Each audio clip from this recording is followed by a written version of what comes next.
Ramsuratkumar ki jai. Sarvam Yogi Ramsuratkumar arpanamastu.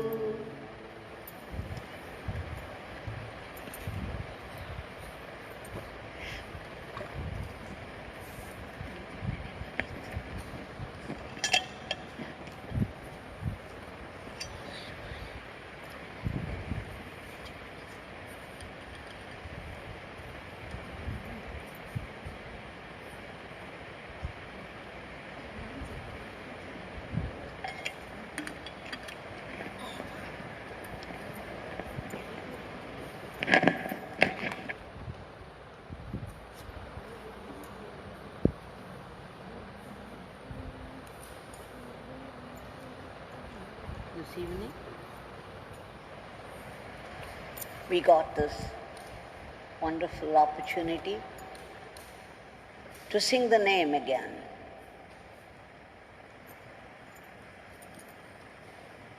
We shall remember this with gratitude,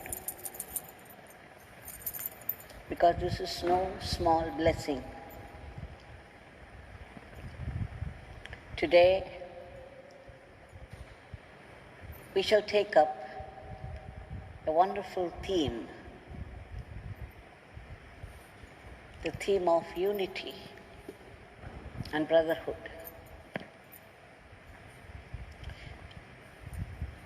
In early 1980s, two brothers came to Bhagwan in Sanadi Street House. They had brought an application for a bail petition, for moving a bail petition in order to release their brother-in-law from jail. Bhagwan blessed them, and after they left, he started to tell their story. He said, Mr. A was a very pious man, God-fearing, very charitable,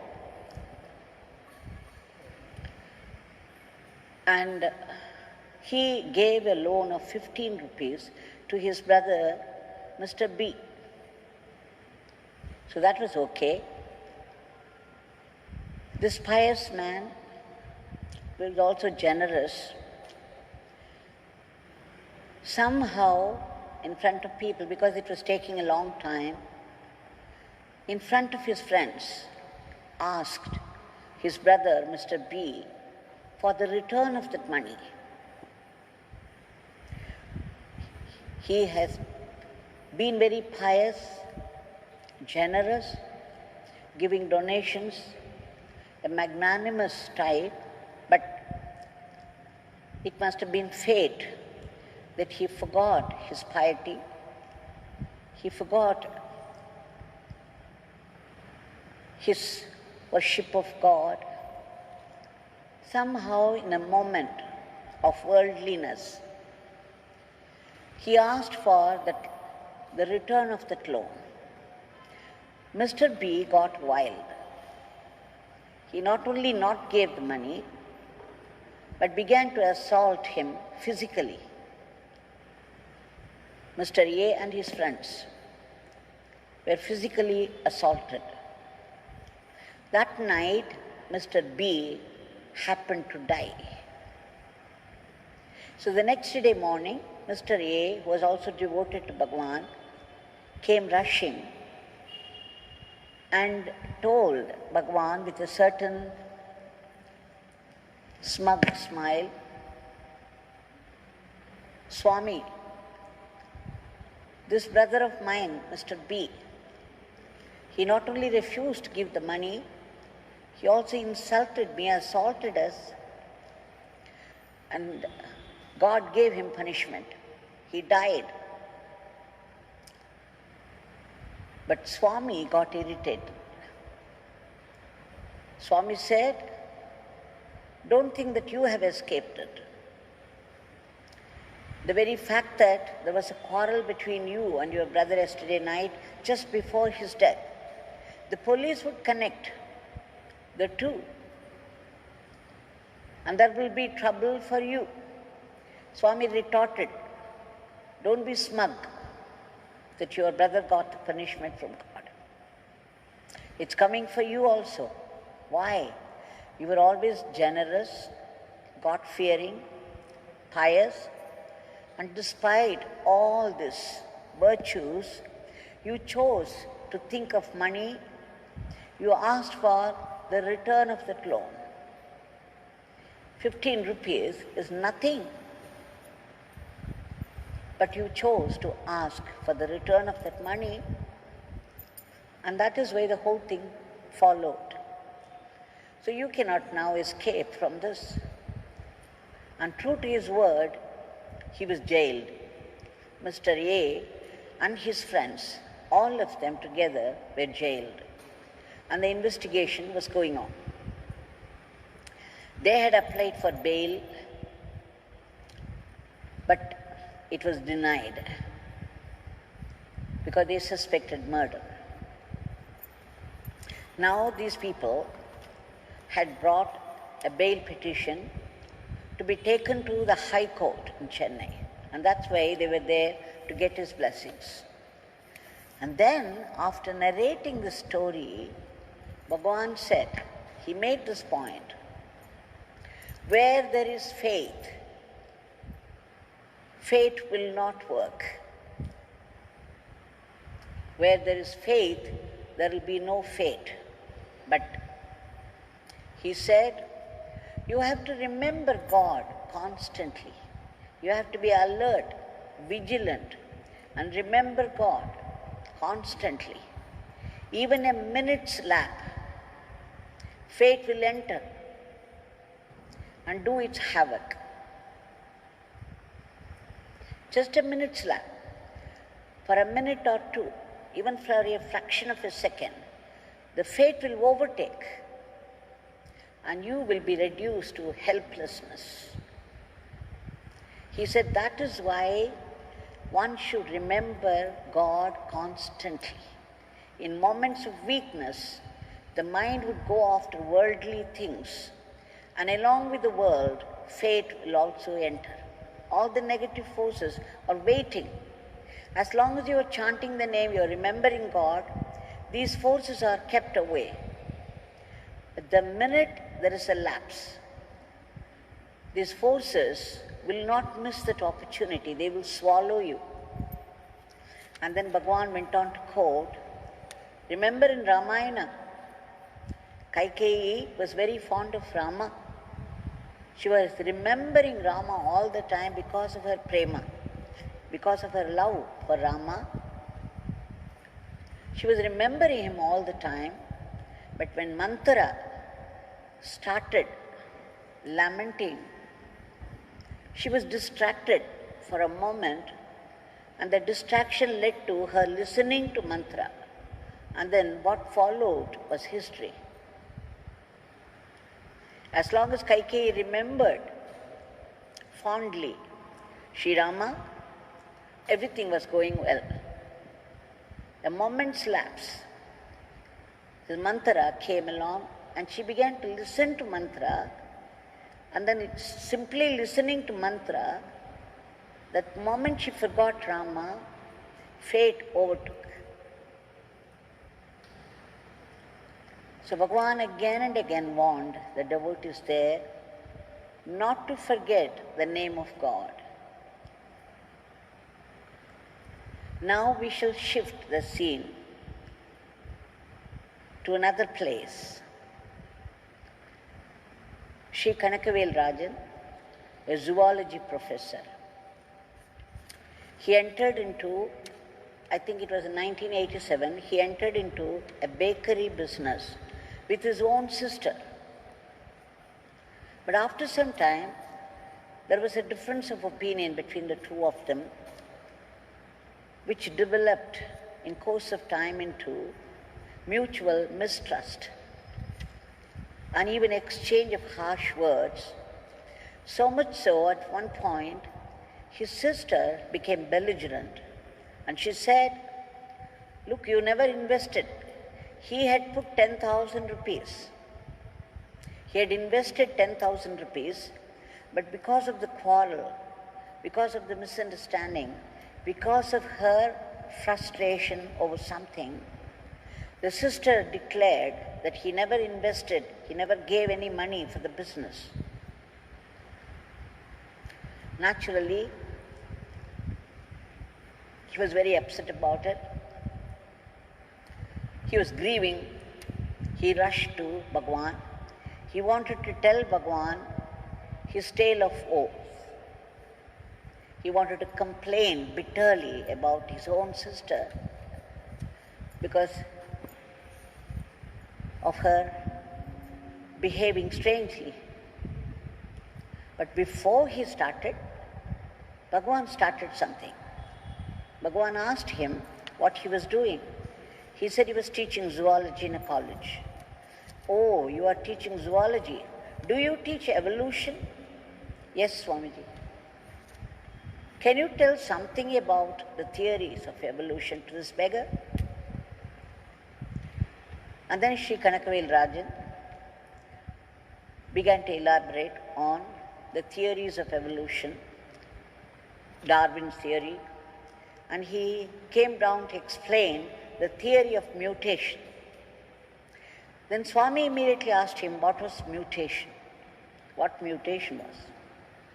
He said it's a fundamental change that happens in the level of the gene. There is a change in the gene itself, a fundamental change in the gene according to the environment. And this change is called mutation. Then Bhagwan said, can you explain it further so that this beggar would understand this?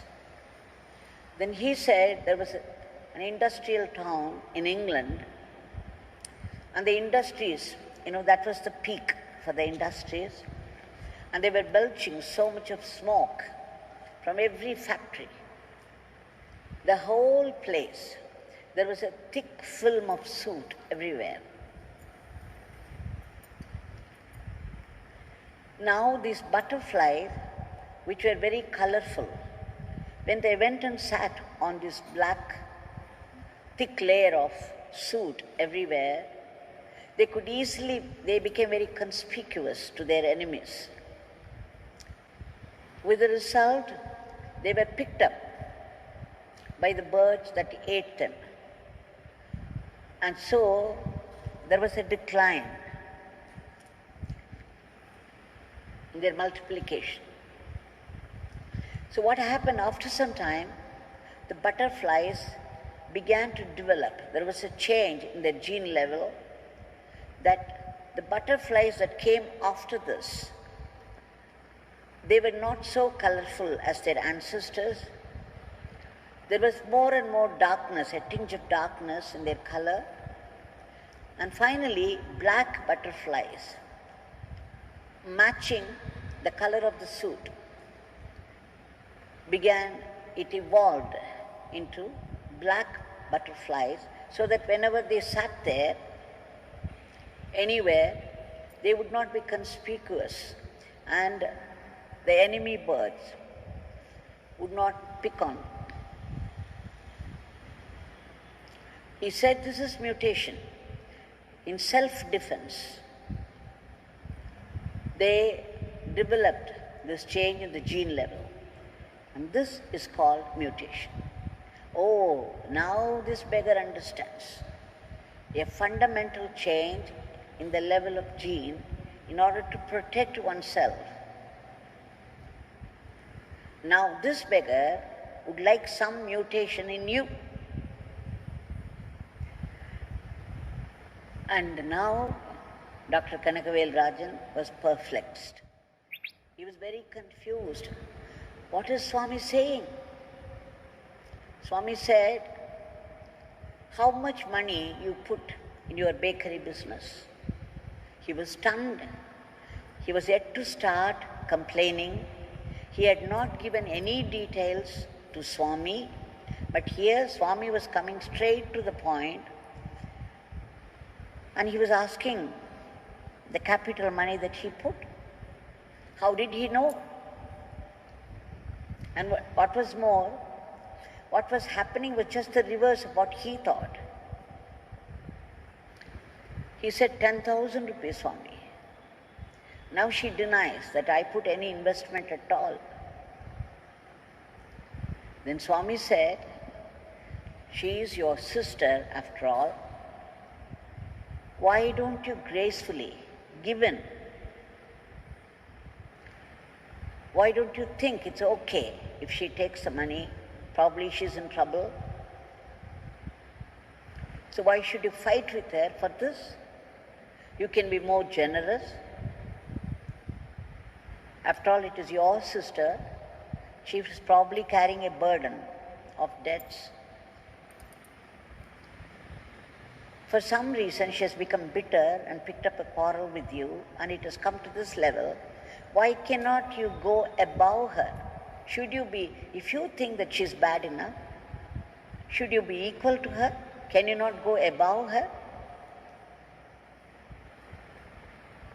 Now, Dr. Kanakavel Rajan began to understand something.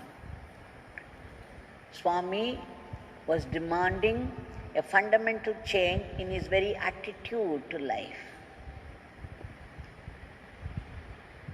That he should not fight for the money. Instead, the selfishness with which he was thinking should be replaced by love. Love for his sister. The very fundamental attitude must change. This is what Bhagwan was demanding. It began to make sense to him, and he slowly understood what Bhagwan wanted. He thought about it much, and then he understood. Yes, why should I quarrel over this money?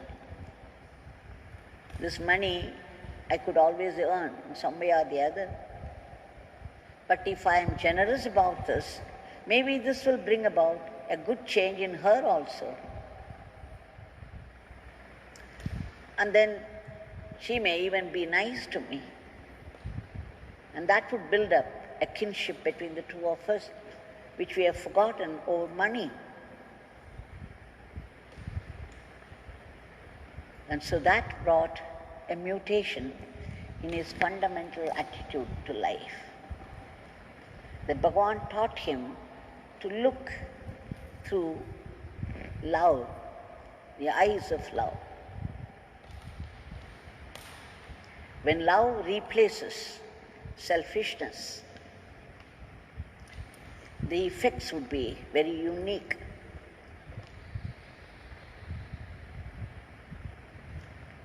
So this welcome change happened because of Bhagwan.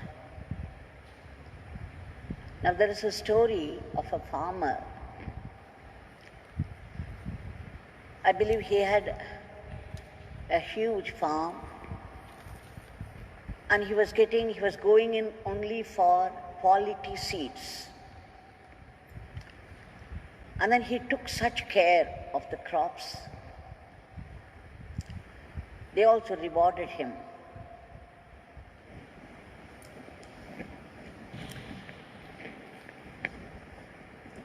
The crops came up so well, the harvest was so good, that he even got awards for this. And then he was being interviewed by the media. And the media man questioned him, asked him, how is that you can develop such quality crops when all those people around are not up to that? Then this farmer said, I buy only quality seeds and then I share it with my neighbours. And then I work very hard. Then immediately the media man was surprised. He said, you are sharing it with your neighbours. They are your rivals. They are competitors. Why would you share your quality seeds with them? Then he said, you see, when the winds blow strongly, there is what we call cross-pollination. So if they have substandard crops there, this pollination will do damage to my own quality crops, because the wind will carry the substandard pollen, and they would come to my fields, which in turn would affect the quality of my crops. So when I help the other people also with the same quality seeds, I benefit. My crops, my own crops benefit. This is what he said. What does it mean? It is in helping others, you are helping yourself. It is in the happiness of others you find your happiness. Of course, the media men were surprised, delighted and surprised. So you see, I remember to have read another story somewhere. There were two brothers again. One brother did not marry at all. He remained single. The other brother was married, had children. And then there came a time when they had to partition the assets. Of course, they took 50-50, both equally. And then the married man could not sleep in the night, thinking, see, I have my wife, my children, so if something should happen to me, they are there to take care of me. I have all the comforts of a family life. My poor brother, he's unmarried, remaining single, and there is nobody to help him in any way. I should have given him more. In partition, I must have given him more money. He must have had more than what I have. And thinking like this, he decided to give, but he knew that his brother would not accept it straight from him. So what he did was, he took a gunny bag full of the paddy in the night, in the middle of the night, rushed over to his storage, the brother's storage, and dropped it there without the knowledge of his brother. Now the single man, the other brother, also did not sleep.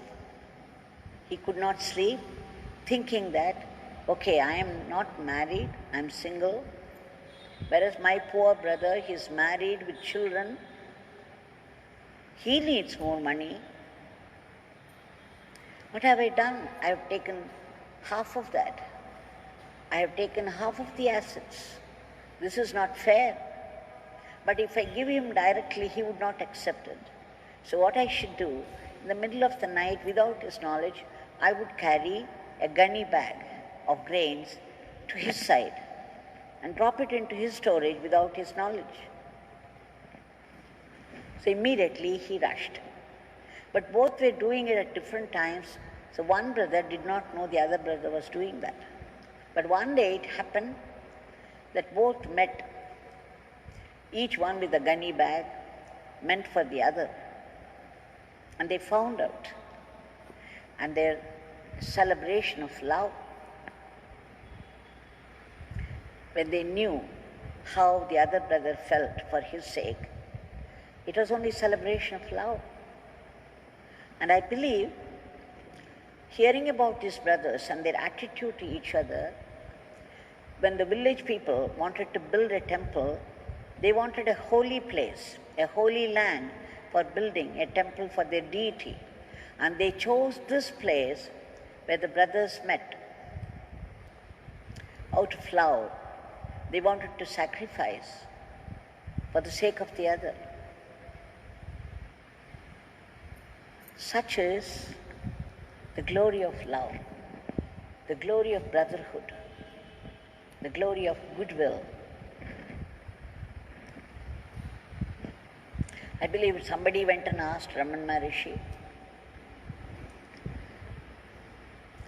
what is your attitude to helping others, helping society? doing social service to society, to others. Raman Maharishi, pat came the reply from Raman Maharishi, there are no others. There are no others. At his level, it is okay, but how do we translate it into our everyday life? What separates man from man? The selfishness. I am so and so. I am different from him. I want everything for myself. I want to be comfortable. I want to enjoy this. It doesn't matter how much the other person goes through, how much difficulty the other person goes through. I have to be comfortable. The selfishness is very natural because God, who created our body, who gave this life to us, has also put this ego there, and ego is nothing but pure selfishness. So selfishness is natural, but then the purpose of life is attainment of God, and for which sake we have to give up the selfishness.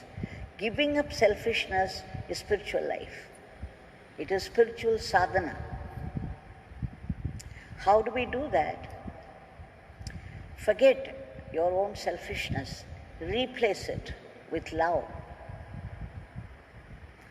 And love will naturally lead to sacrifice for the happiness of others. If you find your own happiness in the happiness of others, you are leading a beautiful spiritual life. This is what Bhagwan was trying to teach people that day. See, for example, the whole body, we have hands and they have a function of their own. The legs have a function of their own. Eyes have a function of their own. Ears have a function of their own. Each part of the body is designed for a particular function. Now, if the hands should think that they are a separate unit, and they become jealous of the legs, the hands cannot walk. The legs cannot do the work of hands. And the hands cannot see like the eyes. Each one has a separate function to do. And they've all been put together in one body. So when they act as one body, suppose a mosquito bites you somewhere, what happens? Immediately you know where it is without having to see, and your whole body will adjust so that your hand will go to that spot and it will relieve you from this insect. The whole body, because there is only one eye pervading the whole body, and therefore the whole body, the hands do not feel separate from the legs. The eyes do not feel separate from the hands. It is unity. It is oneness. It is one eye. And therefore, the whole body, every part of the body will adjust itself towards one action to find relief from the bite, from the pain of the bite. Like this, if we practice this love, you have to cultivate love. Love doesn't come naturally because selfishness is natural. The active ego is natural. But if you have to develop this love, you have to cultivate this love, and out of this cultivated love you have to act unselfishly. This is what we call sadhana. And only in this sense of brotherhood, in this love followed by sacrifice for the sake of the happiness of others, is our salvation. Now today, the whole world is suffering because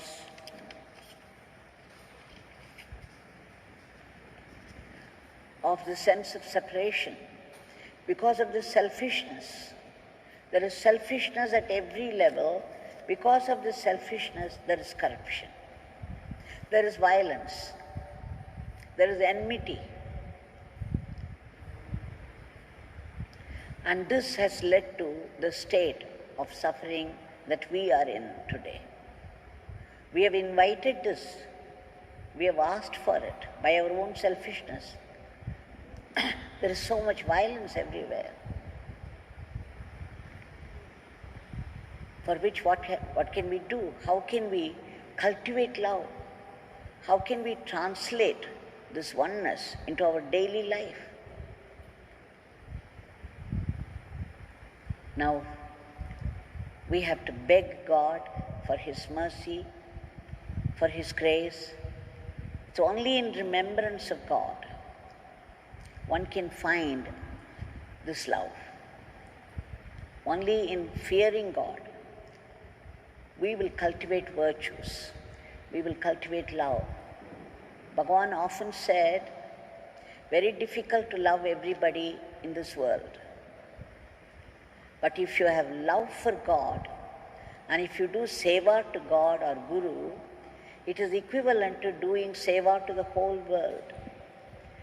When you pour water to the root of a tree, the sap will reach every nook and corner of the tree. It goes right up to the tip of every branch. It goes to the fruits, the flowers, to all the leaves. Like this, if you develop love for God, this love for God will lead to seva to God. And if you look upon seva to God as seva to the world, then this will automatically be taken care of. So it's very difficult in present day world to be unselfish.